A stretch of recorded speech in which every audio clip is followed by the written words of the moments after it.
पीछे दबी होना चाहिए, ठीक है। पंचपीर रॉक्स के मैं रास्ते पे हूँ। वाकई में बहुत ही बड़े पत्थर हैं यार। मैं हैरान हूँ कि इतना एक ज़बरदस्त मंज़र है। हर मोड़ पे नया मंज़र आता है, ठीक है ना जी। हर बूटे के बाद नया मंज़र आता है, बहुत ही कमाल है।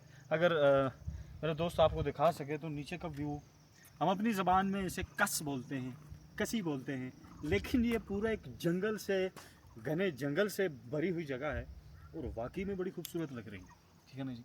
मेरा फर्स्ट टाइम विज़िट है। जो मेन पॉइंट है मैं उस पर जाऊँगा। बड़ी खूबसूरत सी यहाँ पे बैठने की जगह भी बनाई हुई है और इंतहाई साफ़ सुथरी।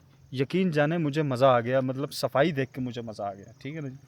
और दरख्तों की बड़ी हिफाजत की हुई है, जगह जगह पे बोर्ड्स लगे हैं कि यहाँ पे आग जलाना मना है, ठीक है ना जी। तो इंशाल्लाह आगे जाते हैं और आपको पंचपीर रॉक्स की खूबसूरती मज़ीद दिखाते हैं, ठीक है ना जी।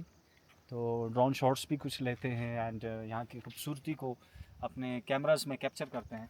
Thank you very much. Sir ji setting तो करो ना, नीला दे रहे नीला क्यों दे रहा है? तो मैं सेटिंग दसी आई ना।